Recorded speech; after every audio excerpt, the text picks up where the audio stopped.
and welcome. Thank you so much for clicking on this YouTube video.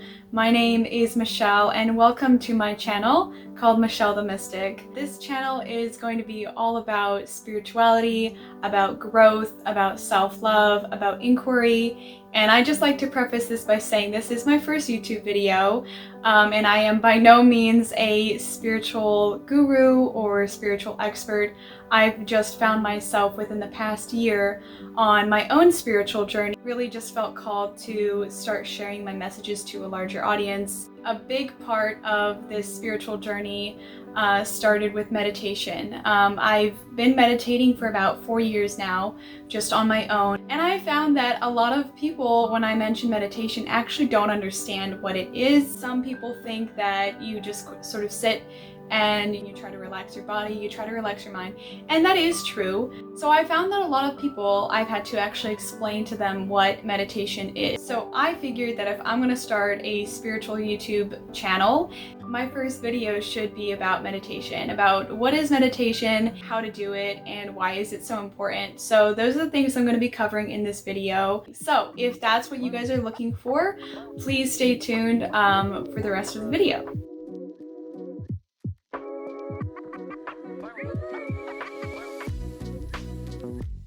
So what exactly is meditation? I'm sure that's why you clicked on this video. You want to figure that out. You want to know what it is. I'm not going to give you the Webster dictionary version of what meditation is. I'm going to share with you what I found to be true in my meditation practices.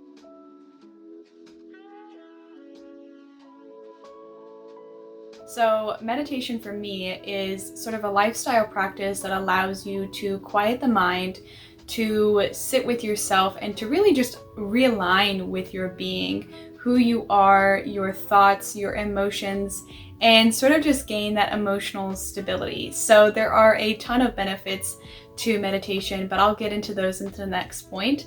But meditation really is allowing you to sit with yourself, to clear your mind, and as thoughts come up, you're able to look at them from a higher perspective. When you're in meditation, you try to take a step back and observe. So meditation allows you to observe your thoughts. This can help you rewire your brain.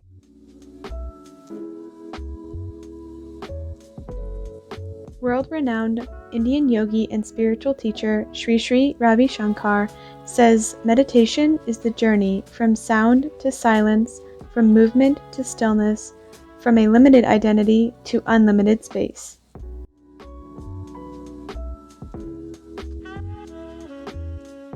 Essentially, meditation is just tuning into yourself, tuning into your thoughts, and allowing yourself to be and to just sit with who you are. It's like another version of self-love. You know, if you give yourself all these material things, but your mind is full of anxiety, full of worry, this is really just a way to check in with yourself every day. And so that's why meditation is best when you do it consistently. I mean, that's like every habit. You're not going to see a ton of results if you choose to meditate like for 5 minutes every week. That is not going to give you a lot of results. Just like, say you started dating somebody for the first time and you only had 5 minutes with them for a week. That's not really gonna be beneficial for your relationship at all. So the same thing applies, you know, with your habits and especially with meditation. It serves you best when you're able to commit to it in some sort of fashion. And that's why I refer to meditation as a spiritual practice, as a lifestyle practice. For me, it's been a lifestyle change that I've noticed has come with many benefits. On to the next point. What are the benefits of meditation?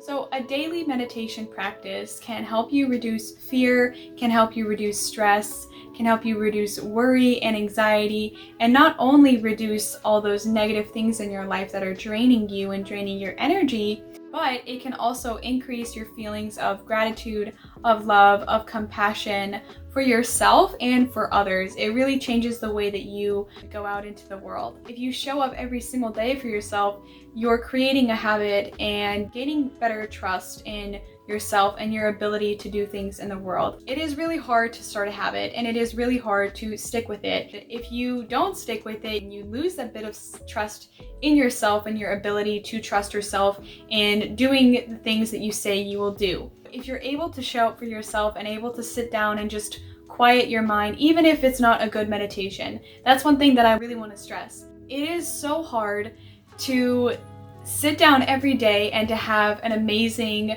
transcendental awakening type meditation. That's not really how it works, okay? If you go into meditation with an expectation of what will happen, that will not happen, and it will actually block things from coming into your meditation and things from coming into your life. So a key part of this, to have no expectation. Expectation ruins the experience, blocks the experience from truly happening for you. So the final point that I would like to say in terms of what are the benefits for you if you start a meditation practice, I found that it is extremely helpful in helping me reclaim my energy. And let me explain to you what I mean by that. You think of yourself and your energy as a type of battery, like a phone battery. You go out into the world, you go to work, you give your energy away to work, you give your energy away to your boss. Say you're married and you have kids, you give your energy to your kids. Obviously, you want to spend time with them, to your partner. We are constantly, as humans, giving our energy away to other people, and we rarely give that energy to ourselves, and that's why self-love is so important. But meditation is really kind of like you close yourself off from the world, and you know that the world is still going to be there when you get back. Nothing is really going to drastically change for 10 minutes of your life.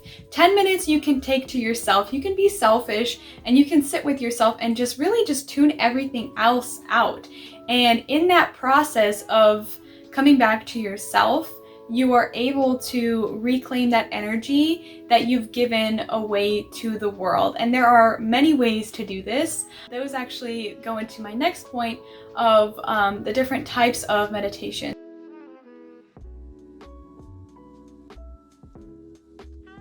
So probably the first one that you guys are aware of, the one that's become more mainstream in today's society, is known as mindfulness meditation, which is honestly pretty helpful with just allowing yourself to be present. It focuses on becoming present with your breath. It can be like a quick type meditation that you can honestly do it anywhere. Some other types of meditation, ones that I really enjoy, are breathwork meditation. So breathwork really helps to wake up your internal system, wake up your organs, and to allow more oxygen and blood flow to your brain, which are all good things. There's also a meditation type called loving kindness meditation, which really helps you to reframe your thoughts for a certain person or a type of situation that you're going through, and to give that situation or person love and kindness. It helps you with compassion.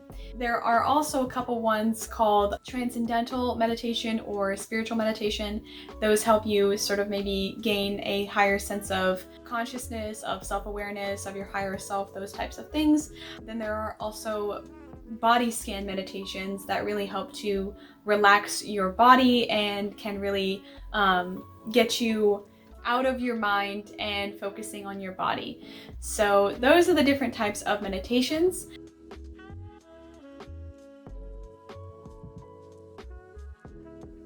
And now finally on to how do you actually meditate. So I'm going to give you guys sort of a short, quick summary of how do you meditate. There are a ton of other YouTube videos that give you a detailed tutorial on what you're supposed to do.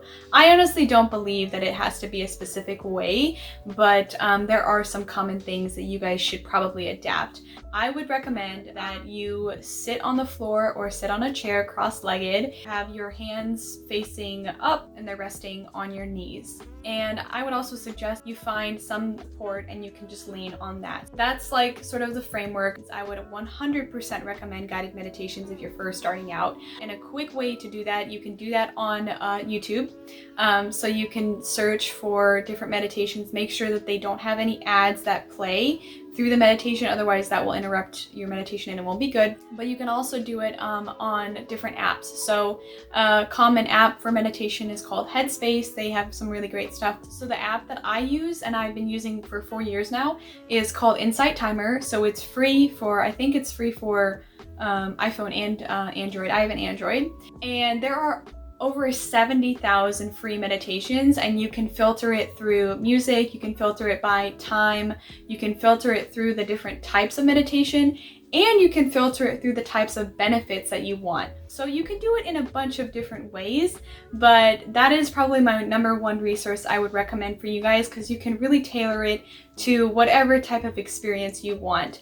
So I would definitely recommend starting with guided meditations, because they will help you focus your mind a little bit better.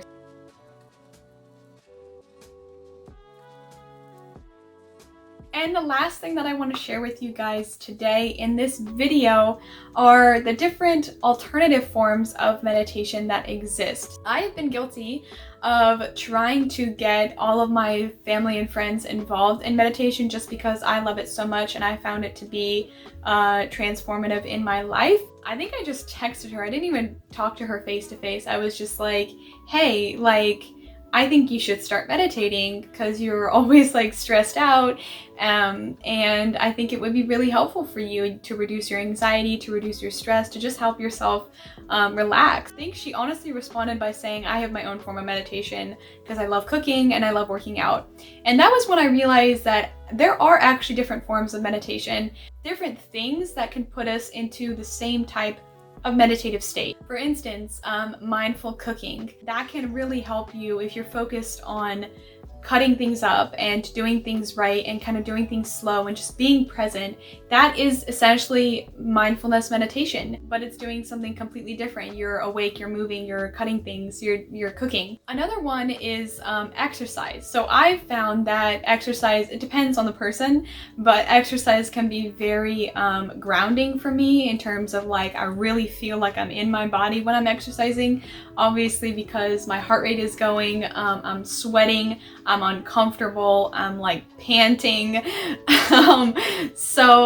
But I have found that I've gotten into sort of a meditative state of flow during different forms of exercise. Like I can just focus on one point or focus on something and I can just listen to the music and I can just go and get into a really great flow state that almost feels like a meditative practice where I just allow myself to let go.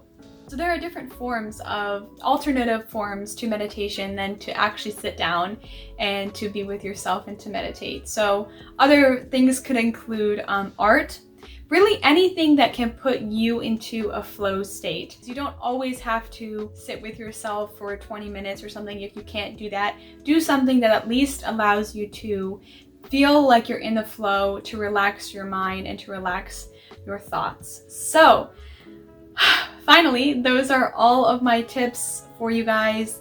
This was my video on what is meditation and how to start doing it.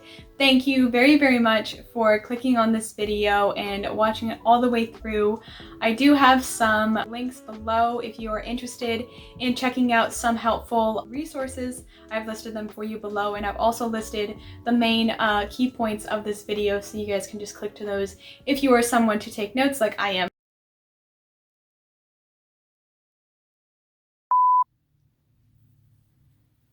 Stop recording video. Stop. Pause video. I'm sorry I say so much. Stop.